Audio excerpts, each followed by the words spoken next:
ఈరోజు వాక్య ధ్యానాంశం.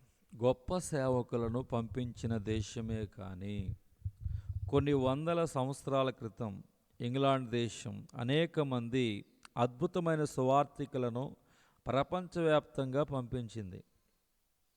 ఆఫ్రికా దేశానికి వెళ్ళిన డేవిడ్ లివింగ్స్టన్, చైనా దేశానికి వెళ్ళిన హ్యాడ్సన్ టైలర్, యాత్రికుని ప్రయాణం రాసిన జాన్ బన్యన్, బైబిలును అనేక భాషలకు తర్జుమా చేసిన టిండేల్, మరి ఇంచుమించు 10,000 మంది అనాథ పిల్లలను పోషించిన జార్జ్ ముల్లర్, మన దేశంలో 40 భాషల పైగా బైబిల్ను తర్జుమా చేసిన వీళ్ళందరూ ఇంగ్లాండ్ దేశస్థులే. ఈ విధంగా ఒకప్పుడు ఎంతోమంది సేవకులు ఇంగ్లాండ్ దేశము నుంచి ప్రపంచ నలుమూలలకు వెళ్ళి సేవ చేశారు. దేవుడు తన ప్రణాళికను బట్టి తన చిత్త ప్రకారం ఒకసారి నన్ను ఇంగ్లాండ్ దేశం తీసుకుని వెళ్ళి అక్కడ తర్ఫీదు ఇచ్చాడని పాస్టర్ గారు అంటున్నాడు.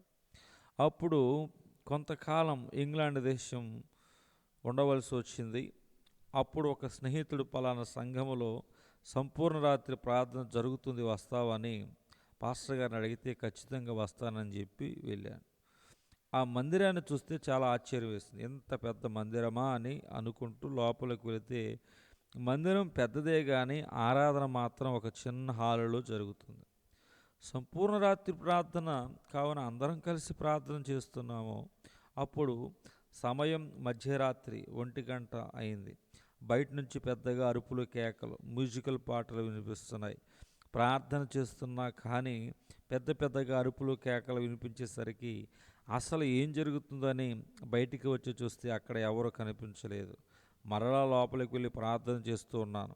ఈ లోపల ప్రార్థనా సమయంలో విరామం ఇస్తే నా స్నేహితుని పిలిచి ఆ అరుపులు, కేకలు ఏమిటని అడిగితే అవి ఒక నైట్ క్లబ్ నుంచి వస్తున్నాయని చెప్పాడు.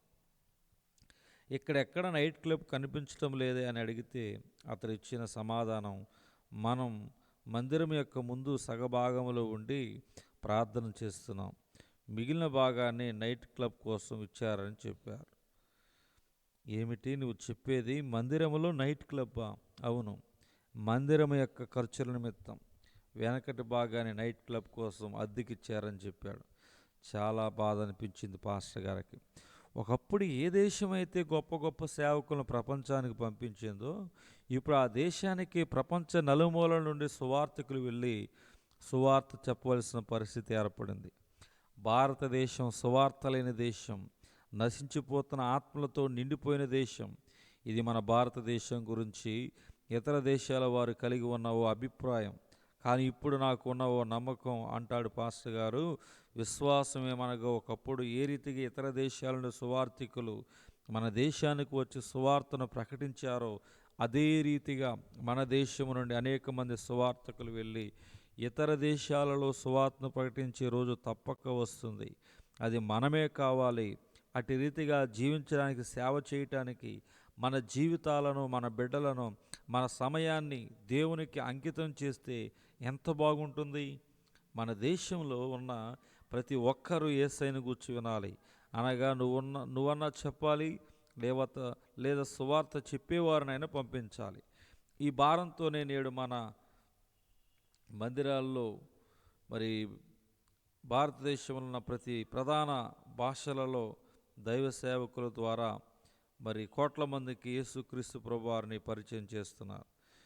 దైవజనుడి యొక్క ఆశ, ధ్యాస బ్రతుకుండంగానే భారతదేశంలో ప్రతి ఒక్కరు యేసయ్యను గూర్చిన సువార్త ఒక్కసారైనా వినగలగాలి. ఆ దర్శనముతోనే ఎంతో ప్రయాసపడి సేవ చేస్తున్నామంటాడు పాస్టర్ గారు. వీరిని ఈ అద్భుత దర్శనము కొరకు ప్రార్థించండి, పాలు పంచుకోండి. మీరు ఉన్న చోటే క్రీస్తుకు సాక్షిగా జీవించండి అని దైవ సేవకుడు హెచ్చరిక చేసి చెప్తున్నాడు. పరిశుద్ధాత్మ వచ్చినప్పుడు మీరు శక్తిని పొందుదురు.